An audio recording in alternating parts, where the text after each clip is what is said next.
My name is Chaz Saunders. I'm an educational specialist here at Foundations, and welcome to our Beyond the Conference webinar series. Today, we have Erica Hoskins and Jay Kamau here. And we're going to talk about some really fun topics in CTE, but before we do, I'd just like to give you a little background on who we are here at Foundations and what we do. So, we are a national educational nonprofit, and we're located in Mount Laurel, New Jersey. Our mission is to improve the quality of education by building the skills of educators, and we do that by working across the school day with after-school programs, schools, districts, and states to create a brighter future for every single child every single day. If you're interested in learning more about Foundations, you can follow us on social media, and I'll drop that info in the chat as well. So you might already know us from our signature professional learning experience, Beyond School Hours. Um, it's a conference that's held annually, and we'll be holding it in Orlando from March 1st to the 4th. And we'd love for you to come join us in sunny Florida and share some great, content about building your program and building capacity. So today, I would like to introduce Jay and Erica. I think it's probably better if they introduce themselves because, I mean, I know quite a bit about them. I know them pretty well, but they clearly can tell you better about themselves. So why don't you tell us a little bit about yourselves and your background? Hey, I'm Erica Hoskins. I'm an education specialist here at Foundations, Inc., and my background is in youth workforce development. So before I came to Foundations, I ran youth programming for actually different ages at different times. So I started off doing programming for out of school youth, which was 18 to 24. And then I've also worked with in school programming for youth that were in middle school and high school. And yes, I'm Jay Kamau. I'm also an educational specialist here with Foundations. Been here for a little over a year, helping with capacity building, which I truly enjoy. But prior to that, I spent most of my years serving on just about every level in K-12 schools, from teacher to principal, and even some online schools and charter schools. So I'm happy to be doing this work, and I'm looking forward to this conversation.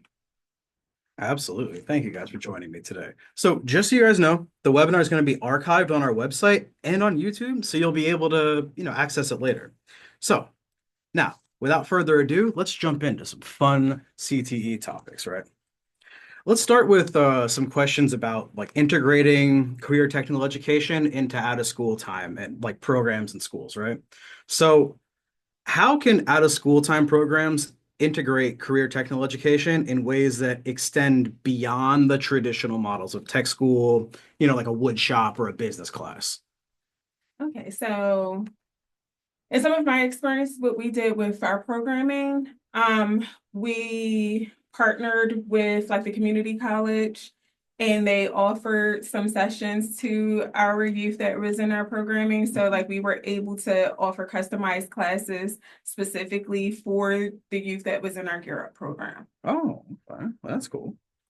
So I would say one of the big ways is partnering with some of those community partners. Yeah, I think that's something that gets overlooked in community in career technical education a lot, right? Just how the community partners can work with out of school time programs and put together some really cool stuff.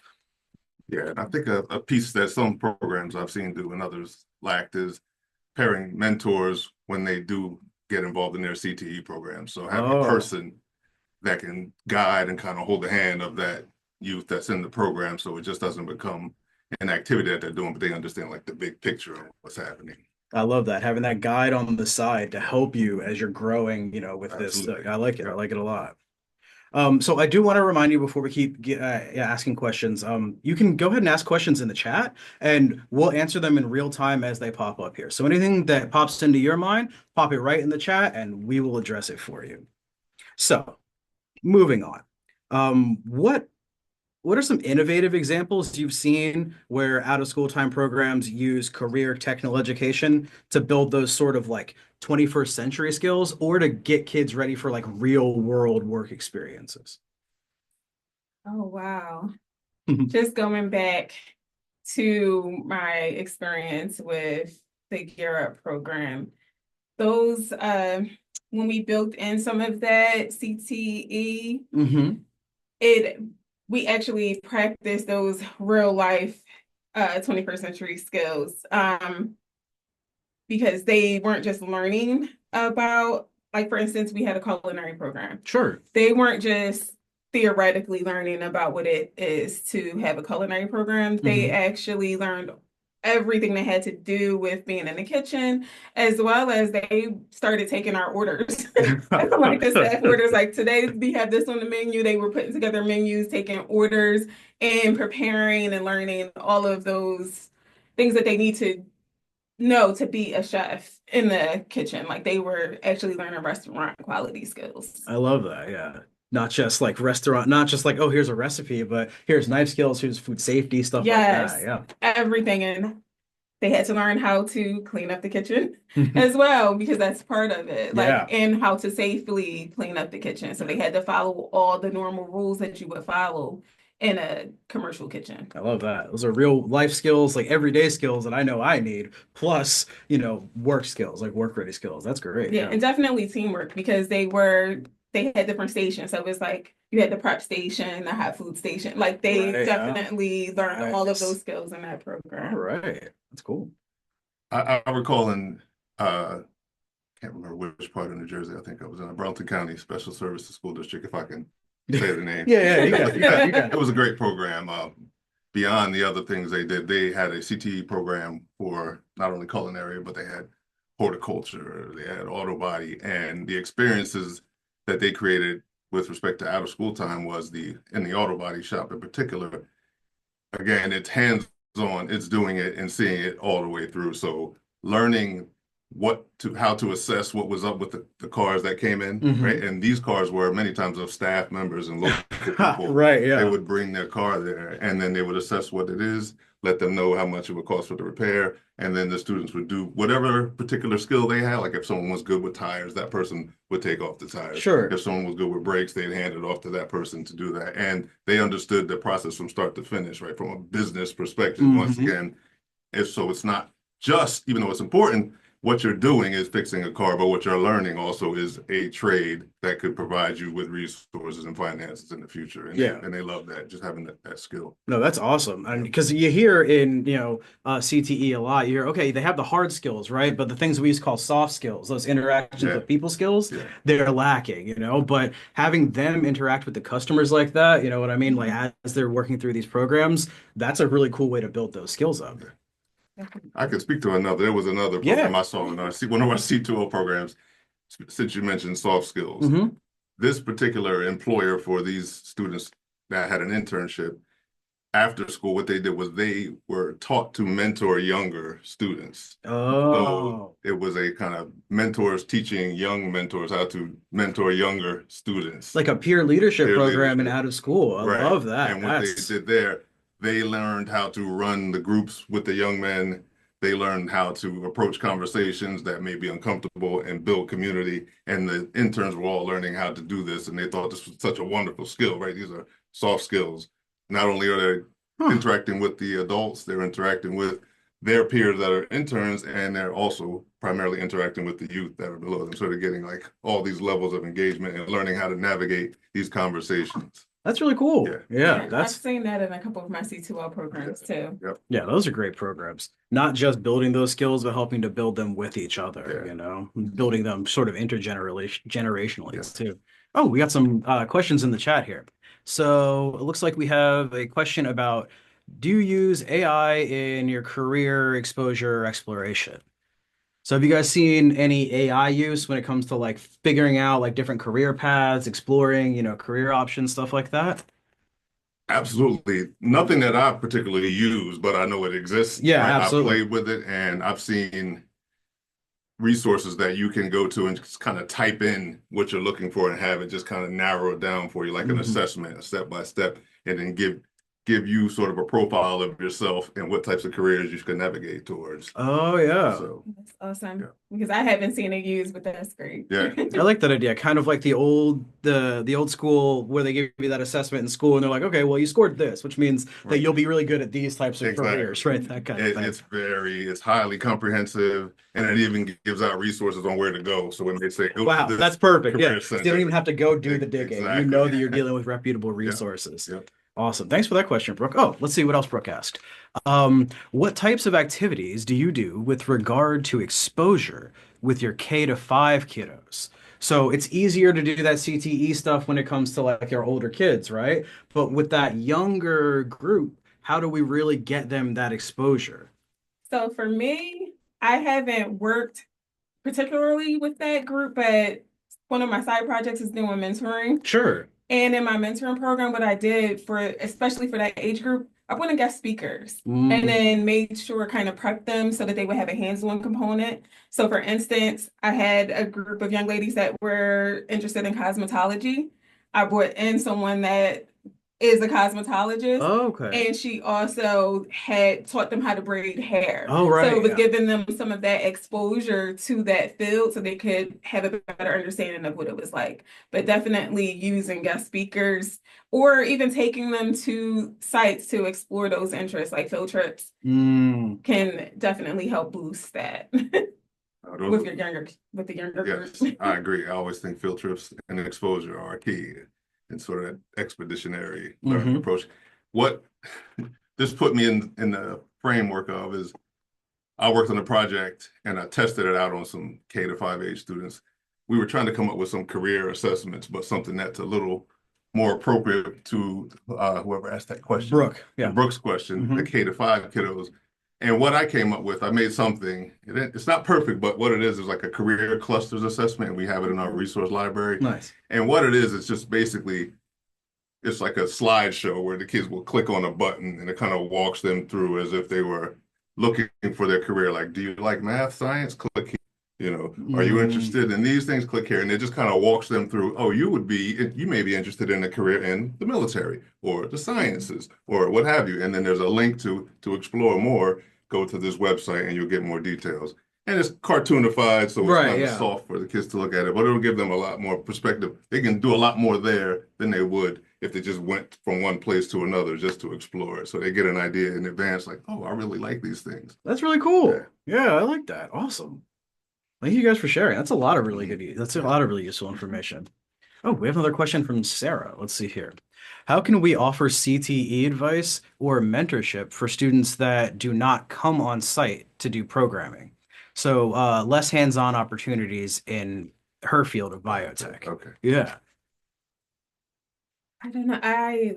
For that, I think it would be great to have some of those like one-on-one sessions or small group sessions, even if it's virtually, Mm. to bring in outside people, maybe have a virtual session, or even having those one-on-one conversations with the youth to give them paths to explore. I like that idea. Yeah, you start those like large, it's sort of like larger virtual. It's like a virtual webinar that's introducing you to these topics, right? And then the person that's presenting that can then act as a mentor, right? Like, listen, if Yes. you're interested in this topic and learning more, please reach out to me at such and such. I like that idea. Not definite. Yeah. Thank you for that question, Sarah. All right. So let's talk a little more about CTE, OST program schools. What ways do you see schools and out of school time programming collaborate to create those dynamic learning experiences that blend like in actual academic goals with those career readiness goals, like those technical skills development? So yeah, we're learning literacy, but we're also, learning some technical skill. Yeah, this is right up my alley. Mhm. If I were still a school administrator and I was pushing to integrate CTE and make sure that it was impactful and not just in name, but in action, as I'm mapping out my curriculum and my plans for the following school year, I'm bringing in those OST program folks and coordinating the efforts in partnership so that we can align the things we're doing in our curriculum and the tasks we're doing to some of those OST programs and the Yeah. services they provide. So the kids will make the connection that I may not be in school doing this, but it's connected to what I do in school Right. academically. And I know that because my teacher told me, my principal told me, my counselor told me. So now I'm paying attention to see how the whole picture comes together instead of it being separately. Yeah, I love that idea. And then in C2L, I have seen programs that are partnered with the school, and the school actually gives them space during the school day for them to have some of that career technical education built in for groups of students that are qualified for the C2L program. Oh, interesting. So like they actually go to the school, maybe they meet in the library, and they're able to have those conversations and do everything that they would do for that career. Oh, that's really cool. I like that idea. Yeah, those are both really novel ways of making sure that we, marry the goals that are in OST with the actual like technical skills and those academic goals. I also love the point of making sure that we're talking to our school day, compatriots, and making sure that what we're doing is aligned and very intentionally designed to work with and support the things that are going on during the school day. Right. Yeah. Right. And that's beneficial for just everybody. Yeah. Absolutely. That's the way it should be. Yeah, really. Like, that's what it's most Yes. effective, right? And it's just hard, because getting that timing right, being able to meet up with the school day, but that like the school day personnel, because typically when those OST people are coming in, you're waving high and by as you go, right? That's why it has to intentionally be a part Yes, of what that's you're doing. right. If this program's going to be in my school, then there's going to be someone that's going to meet when we meet. Mhm. You're coming to my curriculum meetings. We're talking about what's happening in your program. I'm talking about what's happening in the school. Yes. And we're a team. We're doing this together. Yeah, it's not just like, oh, whenever we can touch base. Like, Right. we have scheduled Right. times to get together and like collaborate. Right. with You're this coming to the instructor. staff meetings, PD, all those things. Yeah, definitely being intentional about that partnership. Yeah, absolutely. That's huge. That's huge. And I mean, I think that can just buoy OST programs no matter what we're talking That's about, right. right? Just that kind of collaboration. So let's talk a little bit about how we can shift the conversation around career technical education in out of school time to highlight its role fostering that like creativity, problem solving, lifelong learning, right? Because a lot of times when I hear people talk about CTE, particularly in OST, you're like, oh, okay, well, you're learning like a couple skills. That's nice. You might be able to like, use them in the future to like, make money, but people don't often see the benefit, like the creative benefits of it. You know what I mean? Like how it actually helps kids learn how to problem solve better. Sorry, could you? Yeah. So how do we shift that conversation in career technical education? Like CTE being an OST, away from, oh, okay, you're just learning those hard skills. You're learning how to like try and change a tire, right? As opposed to being like, no, you're learning how to foster your creativity. You're learning how to solve problems in general. You know what I mean? You're learning how to be a lifelong learner. Mhm. Yeah, so I think one is just kind of being like open and saying that, but also like showing not just youth, the caregiver, like everyone the benefits of doing CTE work in those OST spaces. Yeah. And it also makes the programming more engaging. That's like, and that's how I would get buy-in, especially like doing Gear Up. Mhm. We integrated those things so like they could do certain tracks. Like you came in knowing that you were either going to do STEM, you were going to do art, you were going to do culinary, but it all had an academic basis. But it was very engaging for the youth, and they were learning those problem solving, team building, collaborate. They was learning all those skills, and it was kind of snuck in. But the youth saw it as, oh, this is fun. Yeah, right. But for all our stakeholders and everyone, they saw the academic basis behind it. And then for us, we could see how grades improved during the school year based off of the things that they were doing with us on the weekends or in after school when we had our after school components. That's interesting. So it kind of seems like it's almost like a problem of perspective, right? Because from the kids' perspective, from the youth's perspective, they are being creative. They're solving problems or whatever. But when the parent comes in and sees them doing it, they're not necessarily seeing that. So it could be like a cool thing to just like flip it and be like, hey, look, your kid ran into this problem while they were, during doing cosmetology group or whatever, and they solved it doing this, like even like that anecdotal stuff, sharing that with parents like little by little. I feel like that could also like shift the conversation. No, definitely. And also having youth explain or talk about their experiences, because a lot of times they will express like, oh, I thought this was going to be really challenging, or I had trouble figuring this out. So like coming to mind off the top of my head, we had like a forensic track and the youth immediately, oh my goodness, we had to extract DNA from a strawberry. And I didn't know how we were going to do this, but Right. we figured it out. And I had to try a couple times, and they will tell you that if you give them the opportunity to share. Nice. All right. Yeah. I like that. Getting them to describe the problem solving process. Yes. And I would add, along with that, because I think that's critical. If we have to make sure that they understand why they're doing things most of the time, I think, kids are very curious and they want to know, well, what's the purpose? And when they, they'll ask in school things like, well, how am I going to use this later in life? Right. Yeah. How is this going to help me? Curious. Right. They want to know why it's important. Why is it worth my time? And so if it's something like STEM and they're doing, say, some urban farming or some horticulture, you see your community. Think about if you were to invent something, or if you were to be able to help stabilize your community or eradicate some illness just because of the work you put in. Now you've got a reason to be a superhero in your community if that's what you're looking for. Yeah, I so love just that. motivation, because it's gonna serve you. You could probably make good money. Yeah, you can make money and impact your community. Yeah. And I think that's great. Yeah, absolutely. Thank you guys for that. So let's talk about some strategies that can help educators and maybe like school day admin recognize the leverage, the full potential that CTE can have in out of school. Right. So if we're looking to integrate that between out of school and CTE, how do we get that buy-in from admin that might not be interested in like bringing that into your programming? Well, I think you have to have a good program first. Okay. So if you have a good program, I think marketing it and exposing the school day folks to your program. So again, they can see the why. Right. They're dealing with all kinds of other mandates, and it could just sound like another thing that they have to do. But if you present that in a way that this is how it's going to benefit your students, ultimately, again, there's their why to do it. Okay.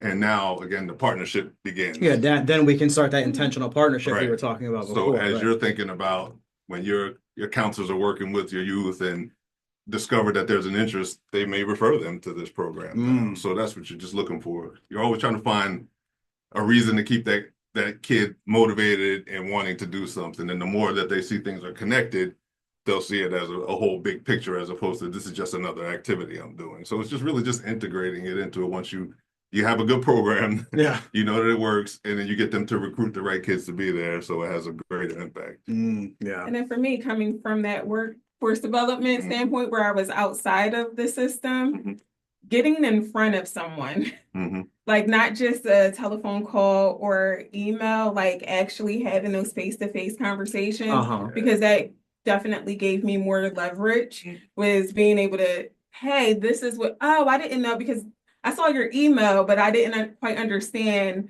what the program was about. So having those face-to-face conversations definitely foster some of those partnerships with schools. Absolutely. Yeah, that FaceTime cannot be underestimated. Yeah. So I do want to pivot to a question that's that builds on that, but I do also want to take a minute to mention that, feel free to drop a question in chat. If what we're talking about sparks a question that, in your mind, go ahead and drop it in chat and we can all talk about it. We can have a collective, conversation about it. We welcome any questions that you might have or any input you might have. So talking about those face-to-face interactions, right? We talked about how they can help soften and create those bridges when it comes to like administrators and school day personnel for your program, right? But what about strategies for building and then sustaining those long-term relationships with industry partners, right? So how do we get them engaged, and then how do we get them to stay engaged with our program? Communication. Okay. Talk to me about So initially, like I said, you definitely want to have those face-to-face conversations because they go a long way. So for me, it was, hey, I have this great program that's training young people in customer service. I see you have a need here at this location. How could we work together so that you have your staffing fulfilled and we have our youth practice the skills that I need them to practice? Mm. And it started as an email, but it was like immediately, can I get a face-to-face conversation? Right, yeah. And then to maintain those partnerships, just making sure you're having communication with your partner. Because if you have them have youth on site or you want them to be involved in your curriculum development or you want their input, you want to reach out to them and make sure you are staying in communication with them. Let them know that you really value their feedback and you value the partnership.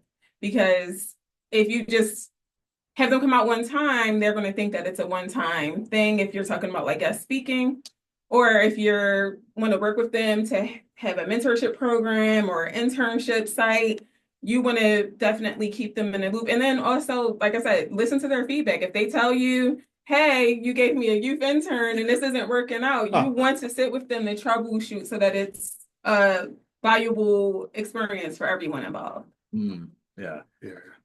And I think for one half of those partnerships, I need to know that everything's going to go smoothly if I'm, say, an employer or something, and I'm doing, or I have the CTE program. Right. I need to know that there's a structure that exists. I need to know what's expected of me. I need to know, am I going to get feedback? And I need to know, am I going to get support when needed? Right. And if I know that, then that's 50% good for me. And on the other side, whoever that person is or those people are, they have to make sure that they're doing that. So if the program is set up, it needs to be clear. All the parameters need to be indicated, timelines, all those things, because when the expectations are clear, we know we can adjust when we need to if there are issues. But if it's just kind of random and kind of put together with less fidelity, you're going to start to experience problems, and that's going to rattle that relationship a little bit, that partnership, and they may not come back the following year, and then here you go again trying to build another partnership. So make sure your program is good and solid so that as you go to connect with others to partner, they'll know, okay, this is a solid program. I know this works because they've explained to me what's expected of me. I know what to expect from them. We'll be meeting to talk about it. We're going to get feedback, and it's going to benefit the youth and the programs. Yeah. Now, and I just thought about something else. Oh, yeah. Definitely explaining to your youth the importance of having those partnerships too, because if you have people coming out as guest speakers or working with them, you want everyone to know what the buy-in is for that partnership, including the youth that we're expecting to benefit from it. This is important because, yes, right, yeah. That's right. Yeah, I love, like, so taking that communication piece and taking that structure piece and sort of like marrying them together, I feel like we want to make sure that we also have really good memorandums of understanding, right? When we start those, I feel like that's a really good tool to make sure that we're communicating what we expect each other to, like, where we expect each other to be, and the things that we expect each other to do in this, this partnership that we're building. But we're also making sure that there are underlying structures in place to make sure that there's that feedback. That's right. You know what I mean? And so I think those are all great ways to make sure that we're, getting that buy-in from our community partners too. We have another question in the chat from Sarah. Let's see. So how can we engage partners and funders for a program that is not well established? So she's in year 2 or 3 of her programming, but it's still under revisions. I would say just be very clear when you are engaging partners. Be very clear in what your intentions are and that you're growing your program. Because I've had partners come in, like I had an out-of-school youth group, and I needed to figure out what their training path was going to be because we had a lot of changes. And I reached out to someone that I had come in as guest speaker for every cycle. It was one of our local credit unions. And they were just like, well, if you need training, we have a need for tellers, and we'll send our trainer to your site to train your youth. So they knew that like my program was under development. And because we already had that partnership, because they were coming in as a guest speaker, they were able to help support us by providing training to the youth that I had on site. as well as training their next group of staff because Right, they yeah. had a need for tellers. Mm-hmm. Seeing where you're going, even if you're not there yet, and then they can Yeah. help you get there. Mhm. Yeah, right. Okay. Because a lot of times you don't know who will help you out if you never ask. That's true. So it's just like letting people know and just being very transparent to like where you are. But I would have to say one of the main things that you have to have in place, you have to know what your goals are so that you can share your goals and your vision with whomever you're reaching out to so that they can support you. And that's good because what Erica did was she covered kind of the physical networking part, getting together and actually getting it established. So since you covered that, I'll say, don't forget about things like using social media to promote what it is you're doing and doing it consistently and frequently, and maybe even a newsletter, something. So it just continues to expose other people, and even the partners or funders that you're looking for will then be able to say, oh, here's some evidence that this thing is good. And if you have that, I think it'll at least be able to help you sell the program a little more. Yeah, right. Keeping your program in their mind a Right, little bit, right? right. Having some space in there. You're not living rent free, but you're in there. Right. You're paying a little bit of rent. Right. Right. All right. Okay.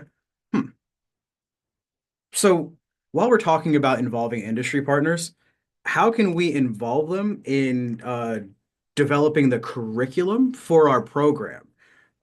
So that we make sure that like the program's still rigorous, but it's still hitting the marks that we want or that our technical partners want. Yeah, for that, I would say just thinking about the beautiful thing about having those industry technical partners is they're going to be on the cutting edge of whatever is happening in that industry. So they'll be able to understand what the trends are. And when they know that, you'll be able to pick their brain or at least hear from them how you might shape your program and what type of industries you're pushing your youth into, because they may say, all right, the trend lines show these types of jobs. Remember, people talked about green jobs at one point. Yes. And now we're talking probably about robot jobs at this point. AI jobs. But yeah, just to keep you clear on what's happening so you are not, unfortunately, sending someone in a direction that may be obsolete by the time they're old enough to even get that job. Yeah. So just keeping those partners will help you keep informed. So as you're building out your program, you have the latest information. Yeah, I was gonna say, and if you share what you want to do with your partners, they will gladly jump in and support in ways that they're capable of. So like I was doing a GED program and they had to do a certain amount of community service hours. My partner for those community service, I was like, hey, it's a GED program. Do you mind if I incorporate math skills with a construction lens and just like had a list of skills? I was like, oh no, absolutely. Because you're bringing that real world into what they're learning in the classroom, and it's going to help it stick so that when they go to take their GED, they'll have a base knowledge and they've worked with it. They've seen that real world application. So I'm sure it's staying in their mind a little bit better. Yeah, absolutely. Let's talk about, so we've involved our industry stakeholders in developing a good curriculum that's like also academically rigorous, right? But what are the best practices that you've observed around integrating those same community stakeholders into mentorship and internship programs? We talked a little bit about that earlier, but I really want to dig into that like mentorship and that internship, possibility piece. I think that really depends on your partners. You'll have like that, going back to that MOU, that memorandum of understanding. In some cases, you may have to seek out partners that specifically focus on the internship piece. In others, it could be pre-existing. I think it all depends on everyone's bandwidth and capacity to do those things. Sure, yeah. And then also having in mind what you would want that mentorship program to look like and kind of have a basis for it. So like on your end, what you're expecting from people, because I know I've done that in the past and has also been a part of mentoring programs. And it's like, it's an easier lift if you have everything in place for the partner that you want to do mentoring versus them having to figure it out as you go along. Can you Yeah, so restate that? yeah, so how do you ensure that the skills that are taught, I'm sorry, how do you, what best practices have you observed in integrating community stakeholders into those student mentorship or internship opportunities? So getting them to really engage and say, hey, look, I want to come in and, provide your program with some internship or mentorship opportunities. What I've seen done effectively, I don't know if there is any best. I guess it depends on your That's fair. situation.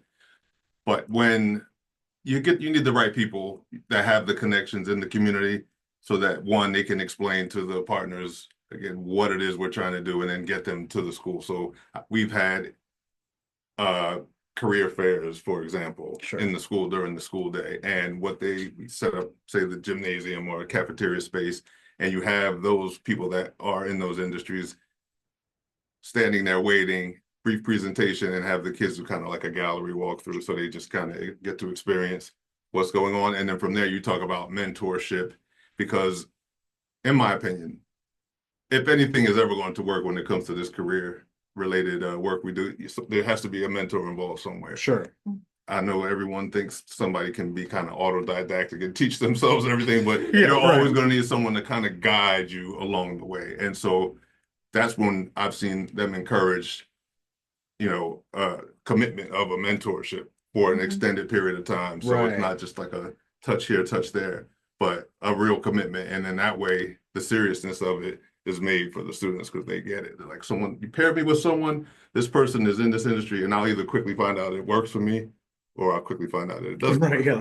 I'll find out that Right. this isn't for me. Right. Right. I mean, because that happens often, right? Sure, You yeah. go to school for something that you thought is who you were, and then all of maybe a you're sudden- like, it's not me, and that's fine. It happens to many, probably most of us. Yeah, that's life. Yeah. So that's why having a mentor can quickly say, all right, you do understand, if you want to be in the medical field or and you are, or a nurse and you are afraid of blood, for instance, Yeah, maybe it sounds good, but then until you see that happen, oh Mhm. no. So that's why you have to get the right people around them so they can get that kind of exposure.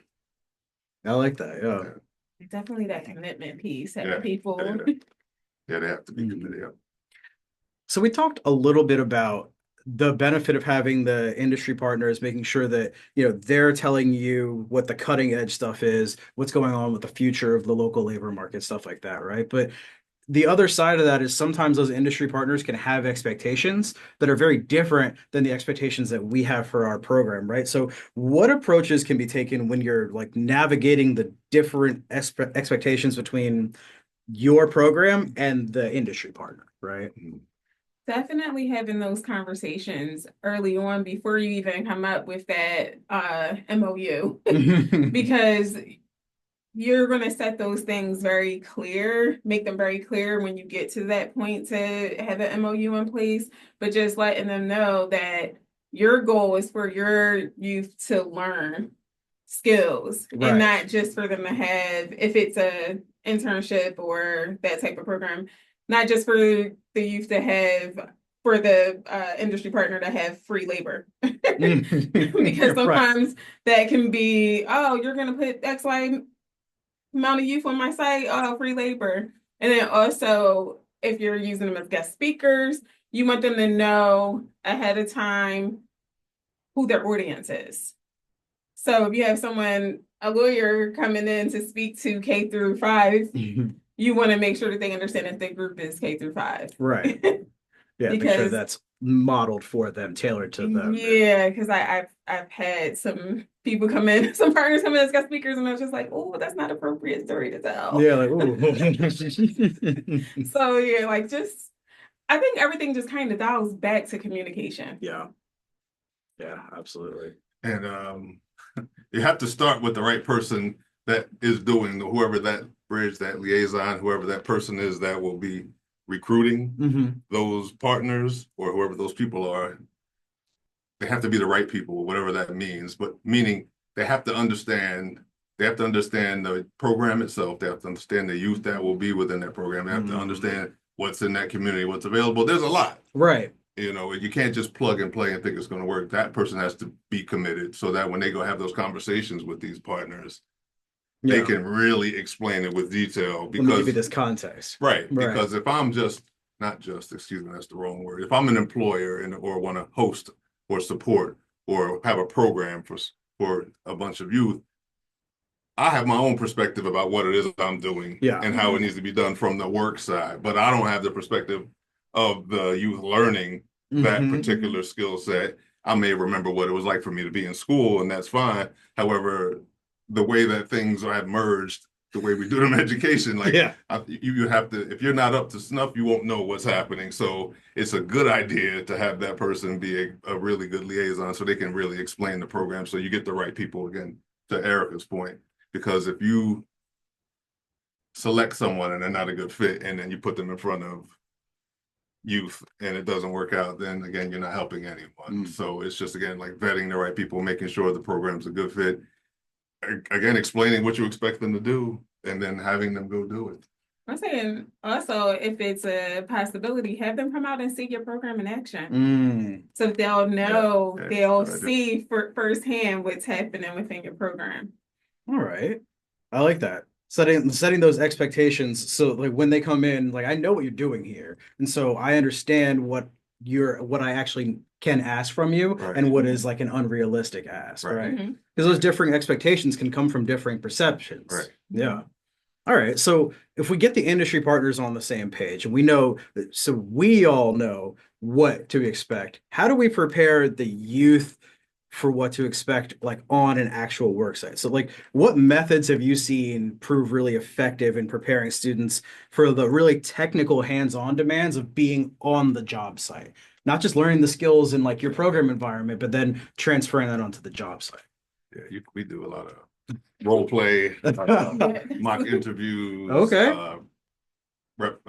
resume preparation, whatever level you're on. Just the idea of showing them the process from when you would understand what a career or job is, to how you might build up your portfolio to prepare yourself for that job, to how you're going to practice telling whoever you're seeking employment from or whoever you're maybe trying to sell something to explain that and then get feedback and then be prepared to actually go carry it out. And then when you get to work, you know, what kind of soft skills do you need in order to function?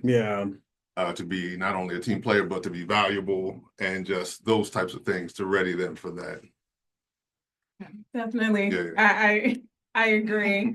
And I was just thinking when I was doing workforce development programs, also adding in a community service piece for the ones that were going to go off to actual like internships, apprenticeship programs was very helpful, because you had to be to the sites at a certain time. Right. You had to follow the criteria of wherever we were. If we were in the kitchen serving food during lunch at the mission, we had to be there by 8 o'clock. You had to have hair nuts. You had to dress a certain way, those shoes, because you were working in the kitchen.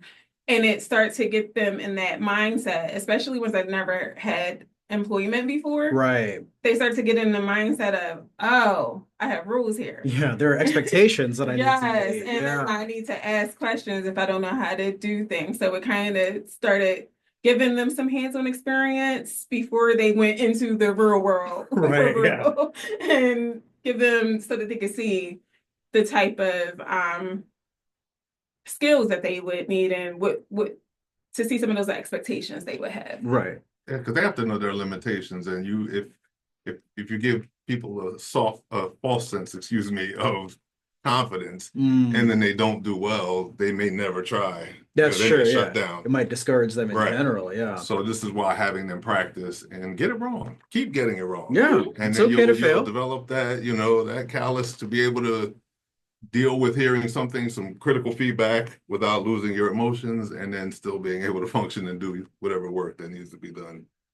Definitely. I heard or read, I know we've been talking a lot about like Gen Z and how they are either like quiet quitting or just leaving work, or bringing perhaps their parents with them for job interviews and things like that. Right, yeah. And so clearly there's a need there, or there's some kind of lack of confidence that's happening where they might feel they have to have their parent with them in order to do a job interview. So this is where this type of preparation comes in. Yeah, absolutely. To make sure that they have that confidence to be able to do it. Building that frustration, that failure tolerance is a huge thing. It is. Huge thing. I actually read somewhere that the younger generation prefers to be micromanaged, Hmm. but that also tells me that there is a lack of some skills there, which OSC programs can help build. Yeah. Right. Could also just be that lack of confidence or that lack of autonomy too. Like, right, like I don't feel confident to do these things on my own. So I need somebody every step of the way. Right. Right. Yep. Mhm. So we talked about how we prepare them for the technical aspects on the work site. Let's take a step back and talk about, let's return to our program, right? So how do you integrate like hands-on, real technical experiences in your out of school time program to boost that student engagement? Definitely partnering with your industry partners to help you build your curriculum out so that you know that what you're doing is relevant. Mm-hmm. That would be one of the first steps. And then as Jay was saying, I'm pretty sure I'm still in his words now. Just practice, practice, practice. So having those role playing, doing scenarios, that really helps them be more confident in applying those skills. Yeah, and I'll add, information is so valuable, and we live in an information age. You can get answers to just about anything you need Sure. at any moment.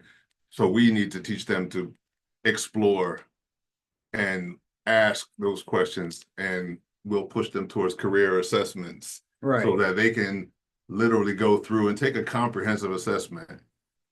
We still are hearing some of the traditional job roles when we ask youth what they want to be when they grow up. And there's nothing wrong with that, but clearly there are so many things you can do. Yeah. And a lot of youth aren't exposed to those. So this is why when they take these assessments and then ask them, what do you prefer? What do you not like? What makes you excited? And they'll get a sense of, oh, I may be a good fit for this.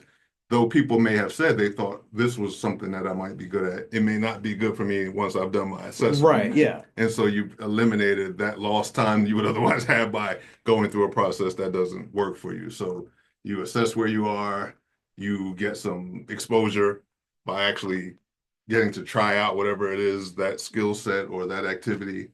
You find out if it works for you, you get a mentor, you get through that program, and then, you assess if it's still going to be a good fit and you continue from there. I like that.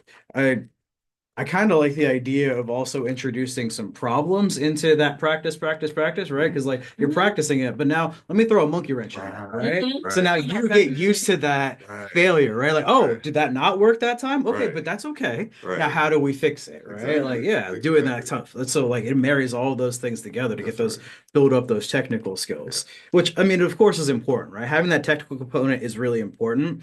But let's talk about some approaches that you found effective in balancing the development of those hard technical skills with soft skills. Like, well, we used to call them soft skills. They're not, they're just skills that are necessary for everyday life, right? But those skills like communication, teamwork, problem solving, to get them ready for the workplace.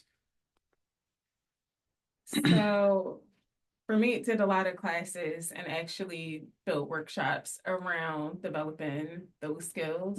So that would involve some lecture, some activities to practice what we talked about.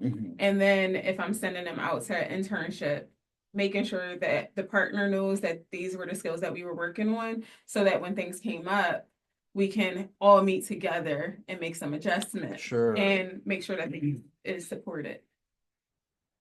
Yes, youth have a unique way of communicating their soft skills. Yes, that is a nice way of putting They it. may not call off work and just think it's okay to come back the next day. They may text and tell you something that they should have told you an hour before. And the problem for us comes where we just, rather than accept, all right, maybe they're at a different place and I need to learn a better way to teach them to communicate it, we'll just tend to get frustrated and just kind of point down, oh, they don't know. When I was a kid, well, they're kids. Yeah, you gotta they are remember the that. kids now. Yeah, right. And unfortunately, maybe not all programs are teaching these types of skills. They're obviously not, because we're seeing that youth don't have them many times.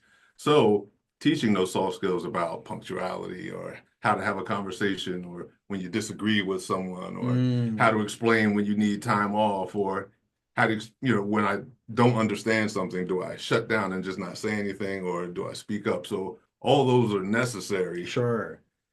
So you'll have those skills to know what to do when the time comes. We don't necessarily teach these in a regular school day. It's hard. We're doing academic things Yeah. and, line up and go to class and come back. Right, yeah. We don't necessarily have the time to teach all those soft skills. And many times by the time a youth gets ready for their career, they may have a technical skill, but they may not understand how they have to blend in and mix with other people Yeah. to the benefit of that, that job's community. So it's necessary that they learn those skills and learn them in their own way. Yeah.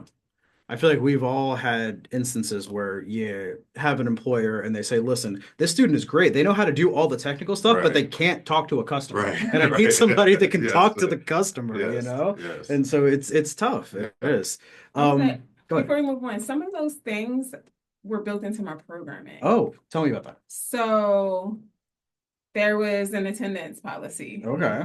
that had a punctuality clause in it.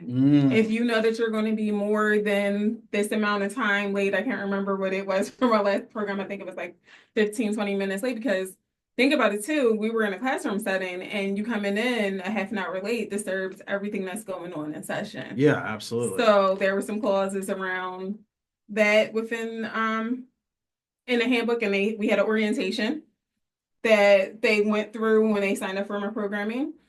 And then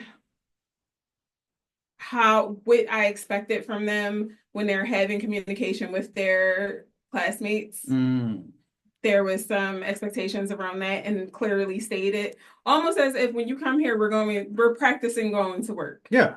Because that was the point, was for them to end up in a job. So it's like, we're going to practice all those skills here. So you have requirements for this program that you're in. I like that. Why are we doing anything different here than you'd be doing in the workplace? Because then you're just going to have to relearn, other things in the workplace. Sure.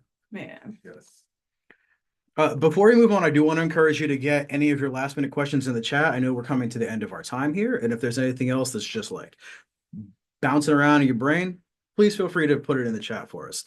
But I do want to touch on equity and access, because that's something that I feel like doesn't get highlighted enough. So how can OST and CTE programs address equity and access to ensure that all students are benefiting from CTE, not just like a select few? I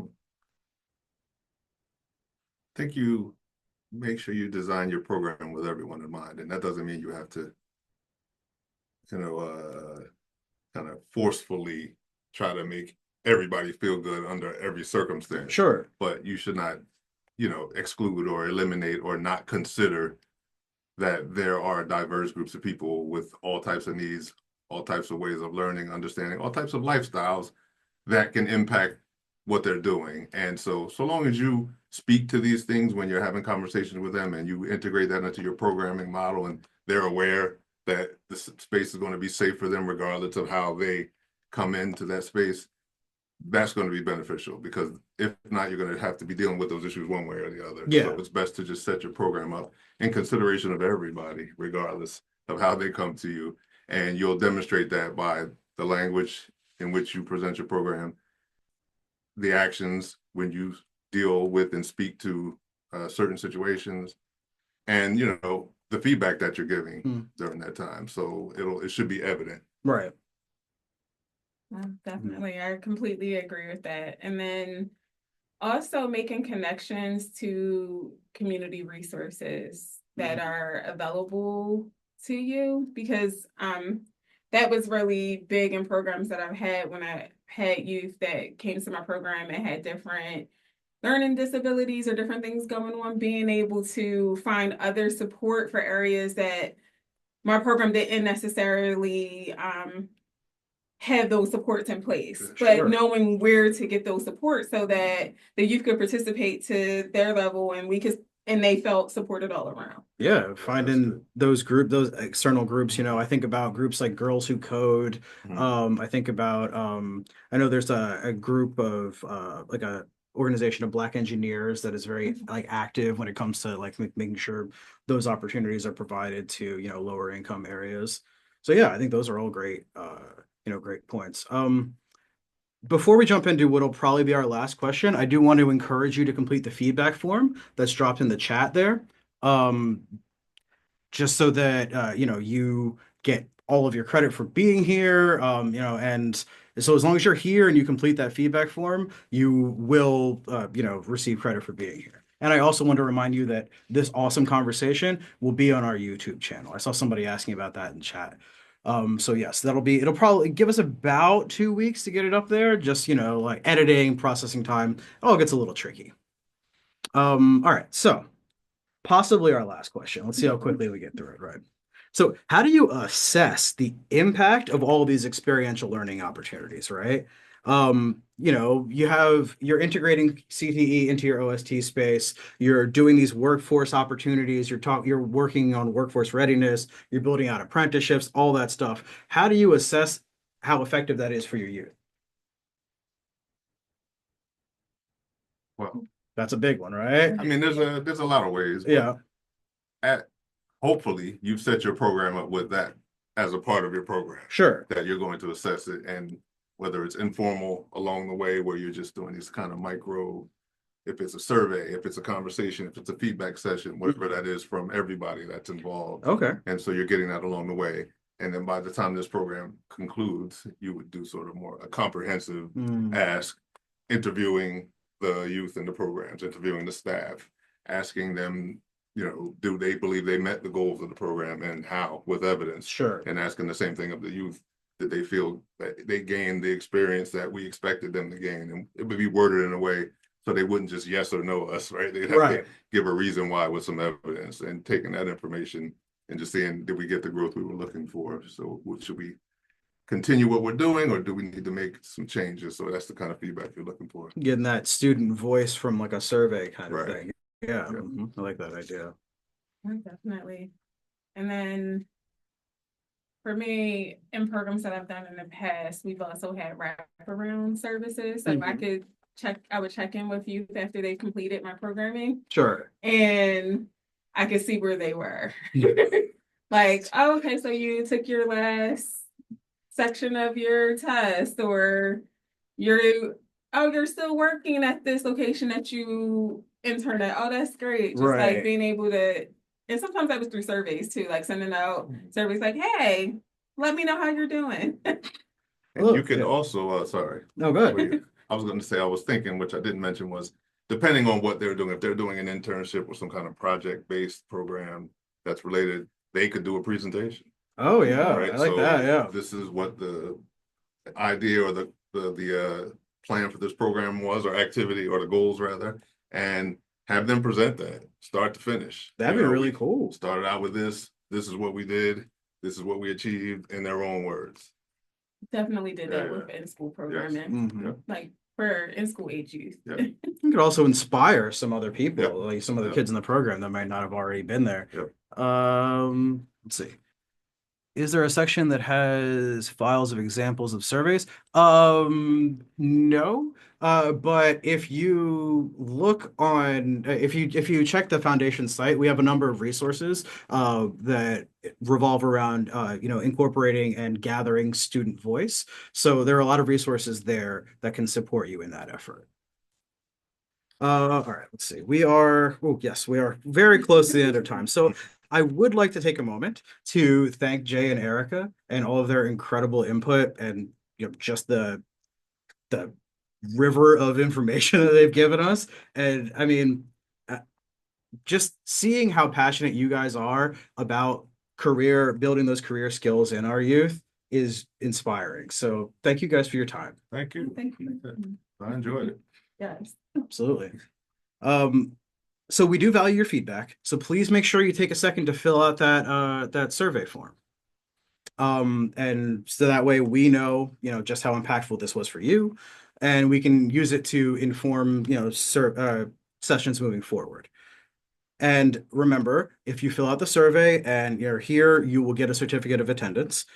And we do hope that you will join us for our next session, which will be announced shortly.